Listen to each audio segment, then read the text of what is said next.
Hello everyone, welcome back to our last video of the 2025-2026 season 2025 portion. In today's video, we've got a trade rumor video here talking about some injuries, recalls, reassignments, some trades that happened last night. Plus, we got some trade rumors involving the Islanders, the Canucks, and the Edmonton Oilers. We'll touch on all of this coming up right now.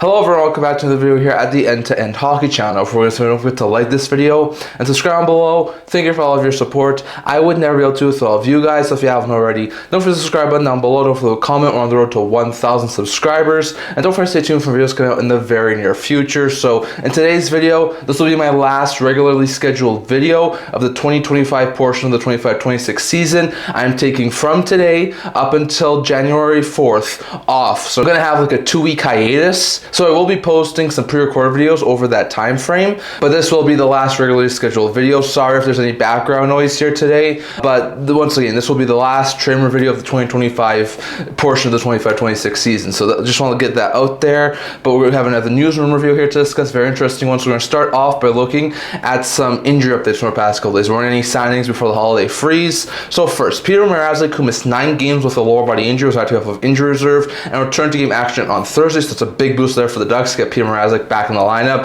and now once again have Danault and Mrazek as their 2 goalies. Michael Kesselring, who missed 14 games with lower body injury, was activated off of injury reserve and returned to game action on Thursday, so it's a huge boost for the Buffalo Sabres D-corps to get Kesselring back. Well, Connor Timmins will be out 6 to 8 weeks with a broken leg. That's an awful blow there for the Sabres, as Timmins is a decent third pair defenseman, so they gain defenseman, but they also lose one, so not great stuff there. Jake Bean has underwent surgery for his undisclosed injury and is out indefinitely, so there's a possibility he could miss the rest of the regular season. Just a bad blow there for Jake Bean in Calgary, as he was a decent 6'7" defenseman. Tyler Seguin has underwent ACL surgery but has not been ruled out for the rest of the year, so there is a small possibility Seguin could still actually play at some point this season. And Adam Erne, who missed over a month with a lower body injury, was active off of injury reserve and returned to game action on Friday. So very interesting note there, is it's a big boost for Adam Erne to get back in the Dallas Stars bottom 6. Tristan Jarry left Thursday's game with a lower body injury and didn't return and has been placed on injured reserve. That is an awful blow there for the Oilers. They just acquired Jarry last week. It took him 3 games to get injured. Hopefully this is nothing serious, because Jarry has been injury prone in the past, so hopefully it's nothing serious, but that's a bad blow for Edmonton. Artemi Panarin missed Thursday's game with illness and is out day-to-day. Probably shouldn't miss too much time, but it was a bad blow. So now have Panarin over on Thursday. Phil Kurashev, who is out with an upper body injury, is expected to be back in the lineup before February, so it doesn't seem it's going to be an overly long injury, but it seems like Kurashev will miss at least a couple of weeks. Well, Adam Gaudette and Ty Dellandrea, who are both dealing with lower body injuries, both returned to game action on Thursday after missing, I think it was just around a week for both guys. So good stuff there for the Sharks. Ryan McDonagh, who missed 18 games with undisclosed injury, was active off of injury reserve, returned to game action on Thursday, so it's a big boost there for the Bulls to go on their veteran defenders back. Mitch Rafey, who has been out since training camp with an injury, was sent to the AHL in a conditioning stint, so he could be nearing a return. That could be a big boost there for the Leafs AHL affiliates. And Hayden Fleury, who had missed over a month with the upper body injury, was active off of injury reserve and returned to game action on Friday. So it's a big boost there for the Jets to get Hayden Fleury back into the lineup. But those are some very interesting injury updates from our past couple of days. Next, going over to some recalls, some reassignments, some waivers, and a couple other small pieces of news. So first, when it comes to some recalls, Justin Kirkland in Calgary was recalled just to add some more bottom 6 help. Luca Del Bel-Belluz in Columbus was recalled just to add some forward help. With the injury to Jarry, the Oilers recalled Ingram. Warren was recalled by NYI. They still have some problems on the blue line. Denver Barkley was recalled by Philadelphia. He's going to make his season debut later today, so very interesting note there. And Ivan Miroshnichenko was recalled by the Washington Capitals. So some very interesting recalls from our past couple of days. Well, Husso was reassigned to the AHL because of the Mrazek injury. Carson Lambos, Nicholas Labuque-Bell, and David Spastic were all reassigned to the AHL for the Minnesota Wild, so very interesting note there. Dennis Gillard was reassigned by Ottawa, Matt Luff by St. Louis, Santini by Tampa, Rooney by Utah, and Triniev by Washington. So not too many surprises there, but a couple of guys who have been called up earlier were re-signed back to the minors. So very interesting note there. But some very interesting recalls from their assignments from our past couple of days. Next, we went over to a couple of waiver updates. We saw 3 players be placed on waivers. I think it was back on Thursday, and that was Dryden Hunt in Calgary, Ben Jones in Minnesota, and Igor Zamula in Philly. Now, all of these guys, except for Zamula, were recalled at some point. Hunt is like a decent 4th liner. He's mostly a spare forward, probably a more of an AHL player at this point in time. So he was placed on waivers. Ben Jones, same sort of thing, more of an AHL player at this point in time. So he was placed on waivers. And Igor Zamula, who had been a decent third pair defenseman, was placed on waivers with the activations of Ursulina and New York over the past week. So I thought with Zamula being younger, more NHL ready, I thought there might have been a team out there who would take a chance on him. I thought Jones and Hunt probably would have cleared, but actually all three did wind up clearing. So some very interesting note there. I was expecting that for Jarry and Hunt. I was expecting that for Ben Jones. I thought there would have been a team out there who would have taken a chance on Zamula, but alas, all three do wind up clearing. So very interesting note there, as Hunt, Jones, and Zamula were all placed on waivers before the holiday roster freeze. So very interesting note there. Quick World Junior updates. Kraken prospect Jake O'Brien, Blackhawks prospect Merrick Vanacker, and I think Jackets prospect Jackson Smith were all cut from the World Junior roster. So the World Junior roster had a couple of extra players, so they needed to cut a couple of them. So those were the three guys they cut. Very interesting note there. It's going to be very interesting to see how Hockey Canada does at the World Juniors this year. We'll see if they'll be able to get gold this year. So very interesting note there. But those guys were cut. And just really quickly here, I want to touch on the two trades that happened late last night. I already had shorts about those ones. If you want to, go check them out. They're very interesting ones.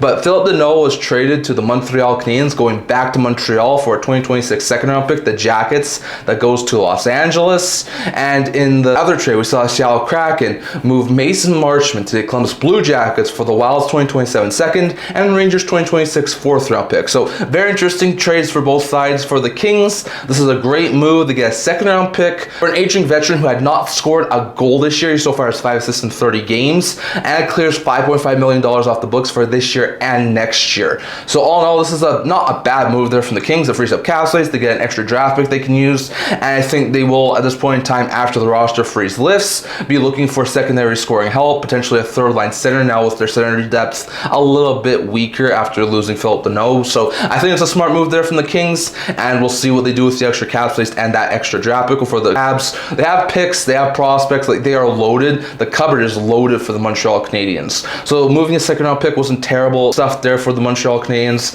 and they needed center help. Like, I think Doc and New York are still injured. They've been looking for a second line center since the offseason. Danault, I think, being back in Montreal could be a solid second line center for the Montreal Canadiens. So very interesting note there. I think this is a smart move there from the Habs, given they needed some center help, and I think this is a very smart move from the Kings because they could definitely use some more roster flexibility, some more cap space, and some more draft capital. So I like this deal for both sides. For the Kraken and the Jackets, there was a lot of recent speculation that Mason Marchment was going to get moved by the Kraken. The Kraken have tanked. They're almost the bottom team in the league at this point in time. They have not looked good. They've lost, like, I think 10 or 11 of their last 11 or 12 games. So, like, that is not looking good for the Seattle Kraken. So there's a lot of speculation they'll probably move off a whole bunch of UFAs before the trade deadline with how poorly they're playing right now. Marchment was just the first one to go. He's a decent middle 6'4", only had 4 goals and 13 points with the Kraken, but he's coming off a season where I think he had like 50 or 60, somewhere around there, points with the All-Stars last year, and he has been really productive, hard to play against middle 6 forward in the past.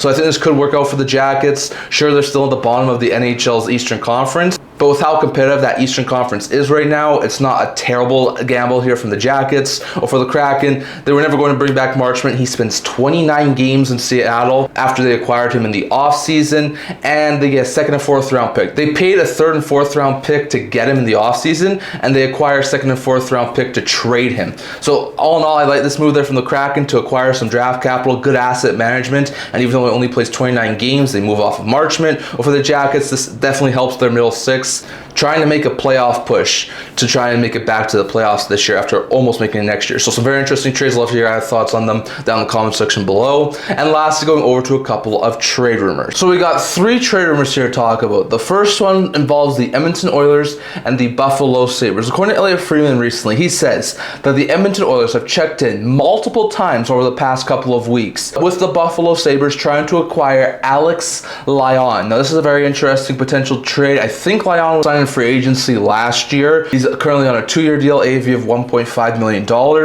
So he's got this year and next year. Now, I'm not sure if this was before or after the Jarry trade they've been checking in on Lyon, because he's a decent goaltender. Like, I don't think he's a clear-cut starter, but he can be a really solid tandem goaltender, 1B goaltender, backup. He's not a bad goaltender, and he has the best save percentage, which isn't really a good thing in the Buffalo Sabres organization. So we already know that Jarmo King-Klein, the new GM of the Buffalo Sabres, recently came out Lyon said that he wants to try and get rid of the 3 goaltending situation once Colton Ellis gets off of injury reserve. Kesselring was part of the staff that did claim Ellis off of waivers. They have Ukko Pekka signed for a couple of years. So with that in mind, it might make Alex Lyon expendable. Now Lyon makes a $1.5 million cap hit. I'm not sure if the Sabres want to retain. I'm not sure if the Oilers can really fit that full cap hit under the cap at this point in time. And the thing that makes this very interesting is, like we just mentioned, Jarry went down with an injury. If this is anything serious, then that means that the Edmonton Oilers will be pressing a whole bunch more to try and acquire Alex Lyon from Buffalo. So I'm not sure if this is a trade that's going to happen, but I can see why the Edmonton Oilers would really want to try and acquire Lyon. With Ken Klein now the GM, they might want to try and make some sort of a goaltending move. And who knows? We'll see. Like, Lyon signed for a couple more seasons this year and next year, so it could be a very beneficial move there for the Edmonton Oilers. So very interesting note there. We'll have to wait and see if something happens. But if this Jarry injury is substantial, I could see these two teams hook up on a deal. So I have to wait and see on that. Next, going over to the New York Islanders, according to Elliotte Friedman, he was also talking about Maxime Tsyplakov, the Russian prospect from the New York Islanders. Now, 2 years ago, he was brought in from the KHL, had a lot of promise. Last year, playing his rookie season, and actually didn't do quite bad. I think he had like 10 or 15 goals. He had like around 20, 30 points. He didn't do as good as he did in the KHL, but he wasn't a bad fit in the Islanders, playing in a top 9 role and also laying the body a lot too. So he was a pretty solid player. But with the Islanders' current group as it's structured, Tsyplakov continues to be a healthy scratch, basically being the 13th, 14th forward after a couple of their younger players like a Callum Ritchie and some of those other younger guys has sort of leapfrogged him on the depth chart. So with that in mind, Elliotte Friedman does say that teams are poking around on Tsyplakov, who isn't getting that much playing time as we just mentioned. So I think there would be some teams who would have some interest in Tsyplakov. So it'll be very interesting to note there. Like, he's a solid middle 6 forward who can lay the body, who can put up a couple of points. I just think he's being boxed out of the Islanders organization right now. So I think a couple of playoff teams might try and take a look at trying to acquire Tsyplakov, and with where he is at this point in time in the Islanders roster, I don't think they'd be overly opposed to moving him. I'm not sure what they'd want in return.